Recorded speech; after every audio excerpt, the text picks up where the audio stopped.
विश्व के महान शास्त्रा सम्यक संबुद्ध को सादर नमन।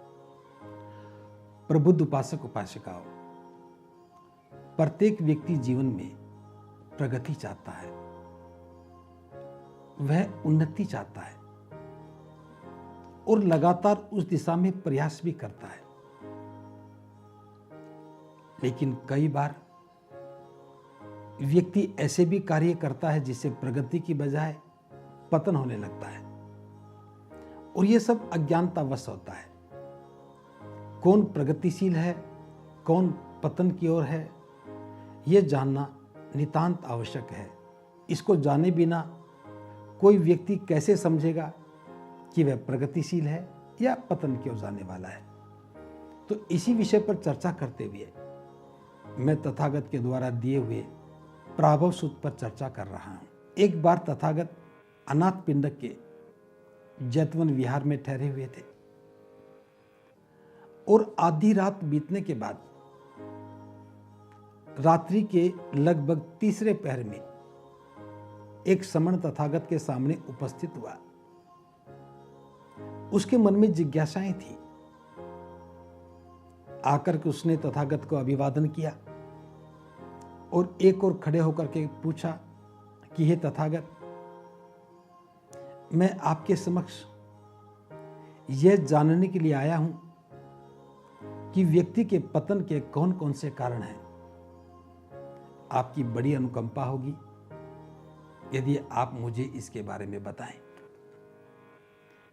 तब तथागत ने उस समण को समझाते हुए कहा कि एक व्यक्ति जो उन्नतिशील है वह धम्म से प्रेम करता है, धम्म के मार्ग पर चलता है और वह हमेशा उन्नति की ओर जाता है। ऐसे व्यक्ति को आसानी से पहचाना जा सकता है। एक दूसरा व्यक्ति जो धम्म से प्रेम नहीं करता है, अपितु वह धम्म से द्वेष करता है और सधम्म के मार्ग पर चलने की अपेक्षा वह अधम के मार्ग पर चलता है, जिसके कारण उसका पतन होता है। इसलिए उस व्यक्ति को भी आसानी से पहचाना जा सकता है जो पतन की ओर जा रहा है। उन्नतशील व्यक्ति को और पतन की ओर जाने वाले व्यक्ति को आसानी से पहचाना जा सकता है। तो वह धम्म के मार्ग पर चल रहा है या अधम के मार्ग पर चल रहा है। जो व्यक्ति अधम के मार्ग पर चलता है, यह उसके पतन का पहला कारण है। दूसरे कारण पर चर्चा करते हुए तथागत ने कहा, ऐसा व्यक्ति जिसे सत्पुरुष अच्छे नहीं लगते हैं, सत्पुरुषों के द्वारा बताए हुए मार्ग पर भी वह चलना पसंद नहीं करता है, उनके द्वारा दिए हुए धम्म को स्वीकार नहीं करता है, बल्कि उसे असत्य पुरुष अच्छे लगते हैं, उनका धम्म भी अच्छा लगता है। जिस मार्ग पर असत्य लोग जा रहे हैं, बुरे लोग जा रहे हैं, वह उन्हीं का अनुसरण करता है। यह उस व्यक्ति के पतन का दूसरा कारण है। तीसरा कारण, एक व्यक्ति जो निद्रालु होता है, आलसी रहता है, ज्यादा सोए हुए रहता है, वह परिश्रम भी नहीं करता है।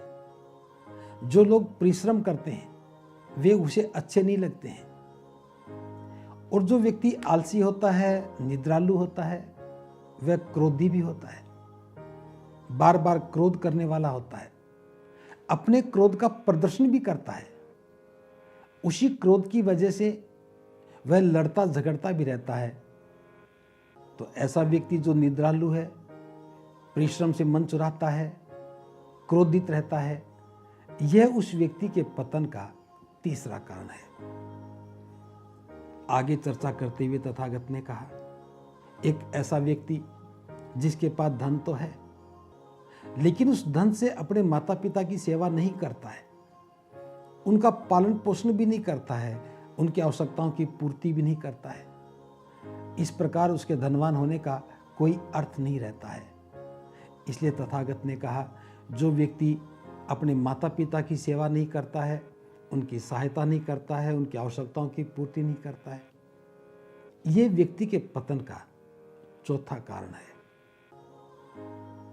फिर तथागत ने कहा, एक ऐसा व्यक्ति जो झूठ बोल करके अच्छे लोगों को ठग लेता है, अच्छे लोगों का धन छीनता है, यहां तक कि भिक्षुओं को भी धोखा देता है, ऐसा व्यक्ति पतन की ओर जाता है।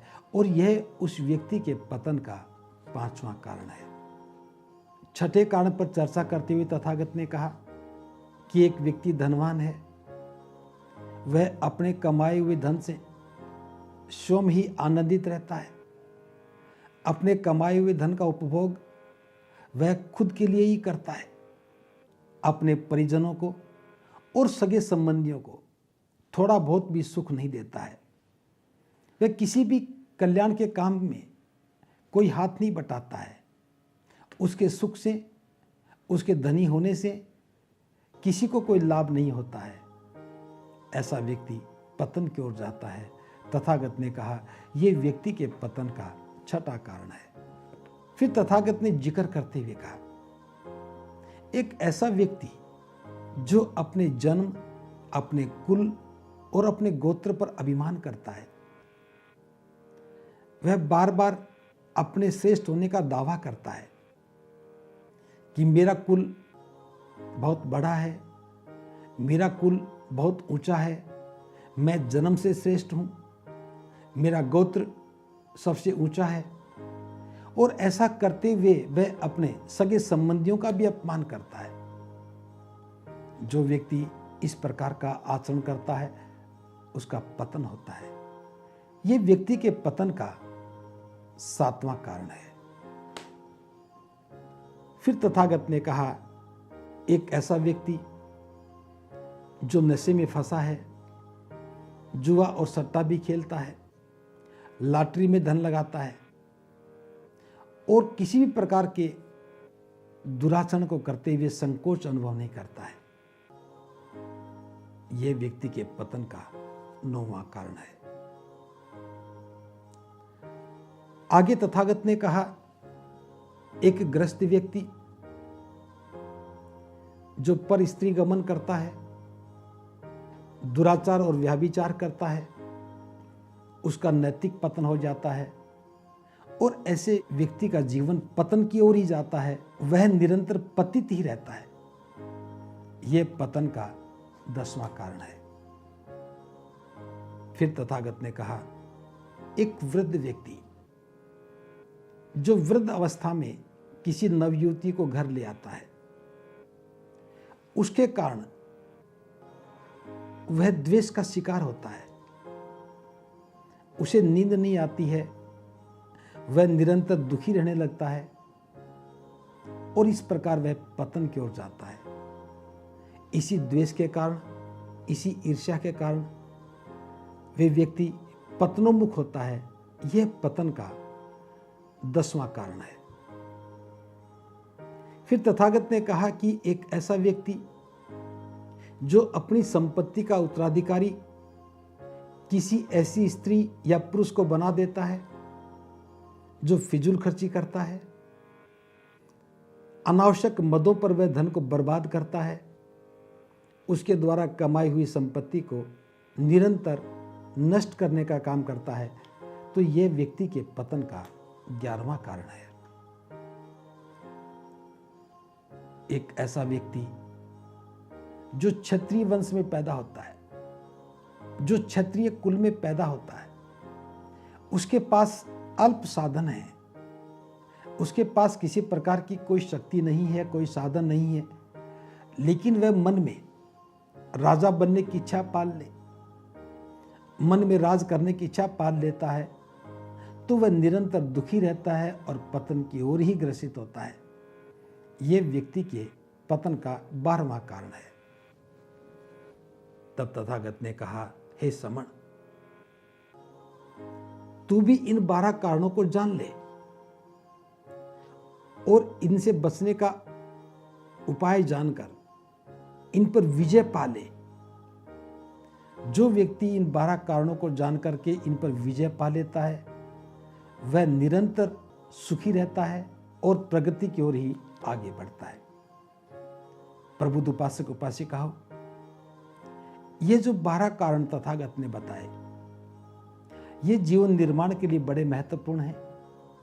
हमें एक एक बिंदु को ठीक से समझना चाहिए और हमें स्वयं का भी अवलोकन करना चाहिए, अपने आप को जानना भी चाहिए। क्या इन 12 कारणों में से कोई ऐसा कारण तो नहीं है जो हमारे जीवन से जुड़ा हुआ है? अगर हमारी समझ में आता है तो हमें तुरंत उसका उपाय जान करके उससे बचने का, उससे बाहर निकलने का मार्ग ढूंढना चाहिए। निश्चित रूप से जो व्यक्ति इन 12 कारणों को जान लेता है, समझ लेता है, तब उसका बच पाना आसान हो जाता है। तो ये आवश्यक है कि एक ग्रस्त व्यक्ति को प्रभाव सूत्र में बताए हुए पतन के इन 12 कारणों को ठीक से समझना चाहिए और एक एक कारण को जान करके इससे निरंतर बचाव के उपाय भी करने चाहिए। यदि व्यक्ति इनका अभ्यास करता है, आचरण में उतारता है, तब निश्चित रूप से उसका जीवन सुखद होगा, सुंदर होगा और अनुकरणीय होगा। तो मैं समझता हूँ कि तथागत के द्वारा प्रभाव सूत्र में दी हुई इस देशना से हम सबका कल्याण होगा, हमें सुख और समृद्धि का मार्ग प्रशस्त होगा, तथागत की अनुकंपा निरंतर बनी रहे। इसी मंगल कामना के साथ आप सबका मंगल हो। भवतु सब मंगल, भवतु सब मंगल।